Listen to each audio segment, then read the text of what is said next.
Welcome to The Upside. I'm your host, Tamara Radachai. Wondering how to budget, save, or start investing without feeling overwhelmed? In the spirit of Financial Literacy Month, we're here to talk about it and answer some pre-submitted questions from young people starting out on their personal finance journeys. Welcome to Daniela Florea, Alternatives Investment Analyst, and Julianna Martino, Sustainable Investment Specialist, who are here with us today to break down the basics of personal finance, from common myths to smart tools to realistic timelines and more. Daniela and Julianna, welcome. Thank you for having us. Thanks. Of course. All right, before we dive into some personal finance questions, can you both just tell us a little bit about who you are and what you do at Fidelity? Daniela, let's start with you. Yeah, for sure. Thanks. So as you mentioned, I'm an investment analyst on our alternatives product development team. And so what that essentially means is I'm responsible for supporting and enhancing Fidelity Canada's retail lineup of alternative mutual funds and other solutions. And so really it involves providing critical support for new product development initiatives by delivering competitor, industry, and strategic analysis to inform our product strategy. And really this means collaborating with external resources sometimes, but a lot of different internal parties as well throughout Fidelity in order to bring new product launches to life and new solutions to market, and ensuring that they are ultimately supported with materials that are effectively communicating the investment merits of each offering. Yeah, and I'm Julianna Martino, as you mentioned, a sustainable investment specialist on our product team. And there's kind of three ways I think about my role. First, we call it product management. So being the subject matter expert on the sustainable investment products that we offer and providing updates on performance and commentary, product development. So doing that market, competitor, and product analysis and seeing where there's viable opportunities to launch new products. And then also there's a lot of reporting requirements, kind of just staying abreast of the regulatory landscape, just because the landscape is dynamic and evolving. So every day does look different, but in a nutshell, those are my responsibilities. Oh, very exciting, both of you. All right, Daniela, first things first question. How do you start a budget? Are there apps or other resources available to help get started? And what are the timelines we should consider when building budgets? Yeah, great question. I think it's a lot of things to unpack, and a single question is something we always probably think about as individuals, and as we try to think about where our money goes each month. So with that being said, I'd say budgeting is extremely important because we often have competing priorities with respect to how we're spending our income in a given month. And so I think the first step I would highlight is just really about awareness. So taking a look at where you've been spending over the past couple of months and where your money is essentially going towards, and kind of working to categorize those different areas, whether it's housing, transportation, food, miscellaneous impulse buys. It's really just being aware of that. So once you have that picture, you could really start with a monthly budget, and there's different types of budgeting approaches that you could apply, and that really just depends on your lifestyle a lot, right? So you could do like a pay yourself budgeting method, or you could do a method where you are allocating a purpose to each dollar. In terms of, what are the types of resources that you could use to help you start a budget, there's lots out there. There's a lot of independent apps that could help you do this. If you have online banking with your financial institution, their apps often have some budgeting tools incorporated. The Government of Canada also has a budget planner on their website. And of course, the old pen and paper always work as well, or an Excel spreadsheet on your laptop can always come in handy. So there's lots of different ways that you could go about starting your budget and really tracking it on a monthly basis.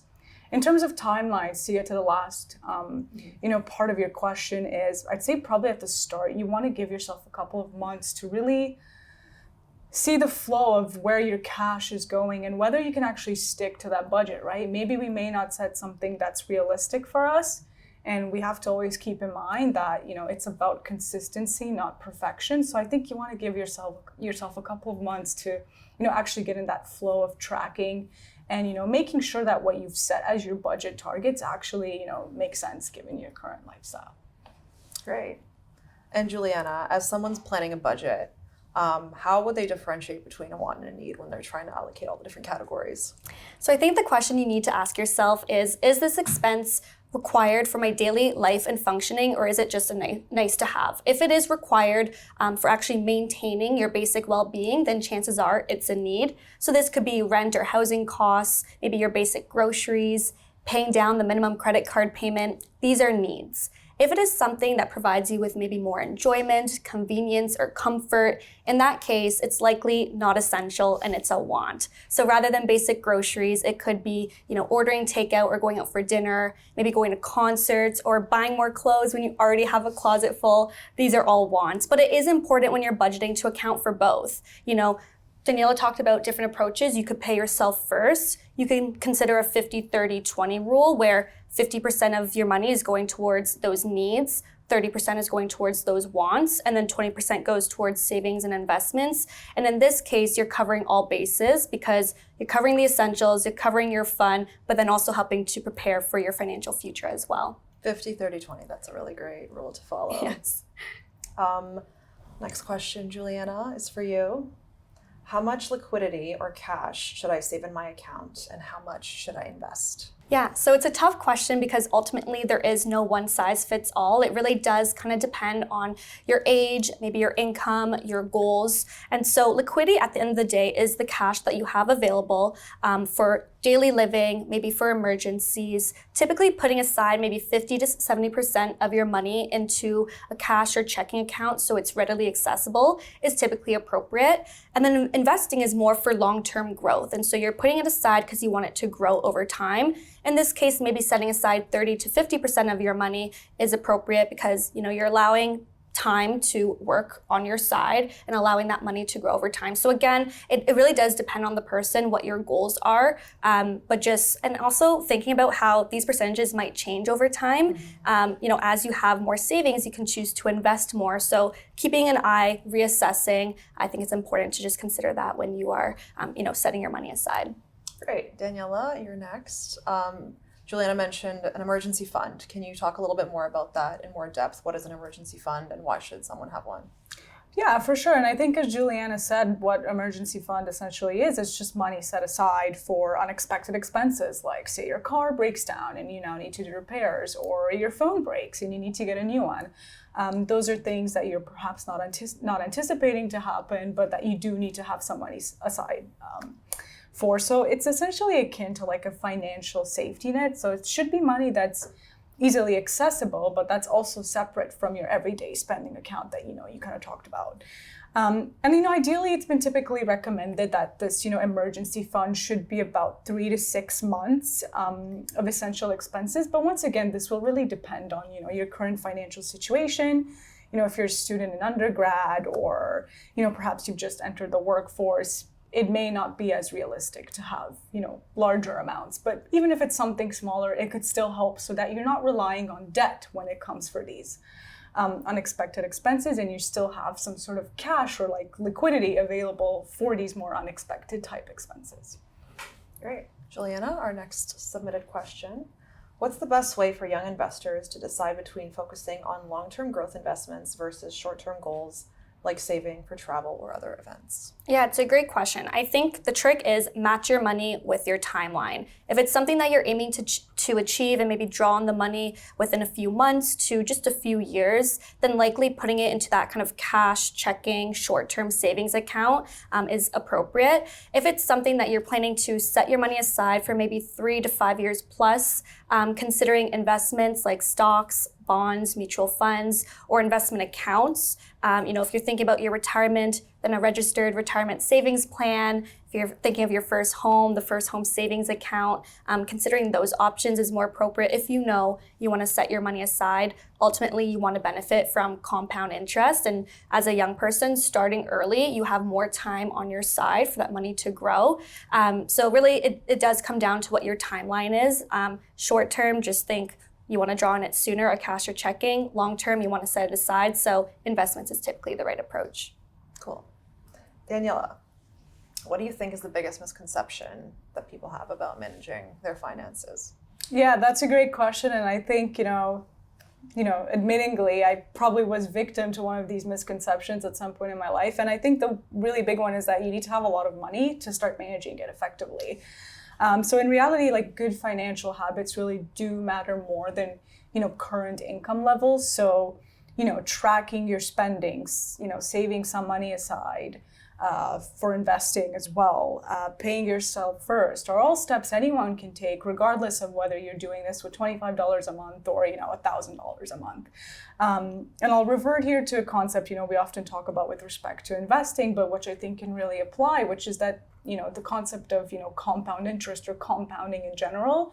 It applies to budgeting as well, where if you're applying these small habits with respect to your finances, but you're doing so consistently, it can really go a long way over longer periods of time. And I think another misconception that I also wanted to point out is that many people probably think that budgeting is restrictive, but it really shouldn't be that. It's not about saying no. In truth, it should be about a good budget giving you freedom to spend where you want later on because you've allocated for it ahead of time. Plus, it's always nice to find a little extra surprise in a budget that you didn't get to spend all the way, and you're like, oh, I get to surprise, right? For sure. Don't know how often that happens, but nice if you when budget it does. well, it will. Right, exactly. Another one for you, Daniela. What are some practical ways for people to stay consistent with budgeting while managing variable expenses like social events, travel, especially when income changes month to month? Yeah, that's a great question. And I think, it's inevitable that, your income may change from time to time, throughout the different stages of your life, like Julianna mentioned, or your expenses may also change throughout the different stages of your life too. So I think it's important to be adaptable with respect to your budget. So I would say that if your income or expenses fluctuate, it's good to think in averages. So, basing your spending plan on a typical monthly income as opposed to, a very strict number that you have in mind. So that way, when you have, a higher earnings month, you could set more aside for, whether it's your investing or some sort of expenses. And that can help compensate or provide a cushion for maybe some of the leaner months where perhaps your income is lower or your expenses are higher, right? Or a combination of the two. I'd say you can also create a fun or a flex category for your budget for things like dining out or travel. And then once again, that way you can enjoy yourself without breaking your budgeting plan because you've allocated ahead of time. And, one that I would be remiss if I wouldn't mention it is using automation as your friend, right, where possible. So setting up automatic transfers for savings or bill payments right after payday, because then for sure that you're going to get to some of those essential expenses first before going and spending your money on other things. Yeah, those are great because then you forget about it and then you're like, oh, this has grown quite nicely. I forgot that I did this, and you don't notice the money isn't there. So for sure. Okay, one final question before we finish off. What's a piece of advice that both of you have to people as they're starting their personal finance journeys? Julianna, let's start with you.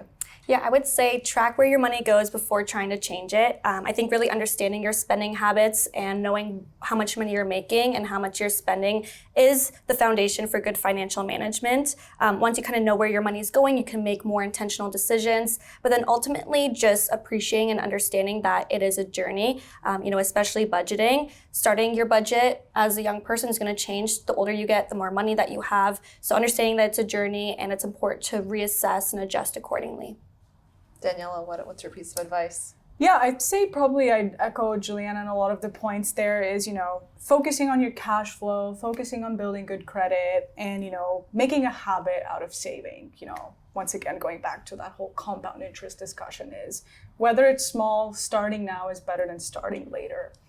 And most importantly, keeping in mind that money management isn't about restriction. It's actually about, giving yourself that freedom and options for your future self. Because the financial choices you make now, can make your post-graduation or other life events and potentially less stressful.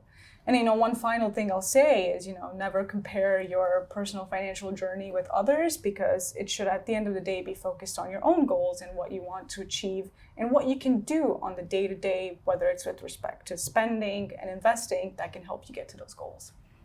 Amazing. Well, thank you both so much for the insights today. I definitely learned a lot. Thank you for having us. Thank you. Thank you for joining us on today's episode of The Upside. If you want to explore more of our financial literacy content, you can head to fidelity.ca's investor education section for all things investing, no matter your knowledge level. You can also check out our Money Gains series on YouTube, a whole library of explainer videos talking about investing basics. For even more content, you can find Fidelity Canada on YouTube, LinkedIn, Reddit, Instagram, Facebook, as well as our Upside and Fidelity Connects podcasts, with new episodes dropping daily. Once again, I'm Tamara Radachai. Thank you for watching, and we'll see you again on the Upside.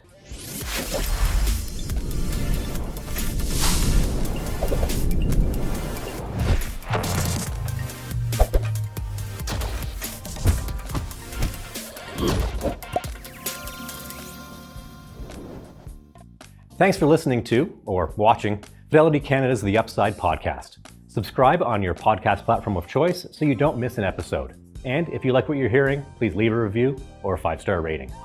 Fidelity mutual funds and ETFs are available by working with a financial advisor or through an online brokerage account. Visit fidelity.ca/howtobuy for more information. While on fidelity.ca, you can also find more information on future live webcasts. And don't forget to follow Fidelity Canada on LinkedIn, YouTube, Instagram, or X. We'll wrap things up today with a quick disclaimer. The views and opinions expressed on this podcast are those of the participants and do not necessarily reflect those of Fidelity Investments Canada ULC or its affiliates.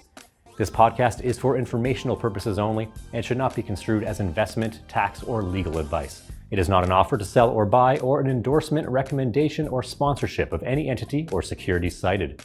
Read a fund's prospectus before investing. Funds are not guaranteed. Their values change frequently and past performance may not be repeated. Fees, expenses, and commissions are all associated with fund investments. Thanks for tuning in. We'll see you next time.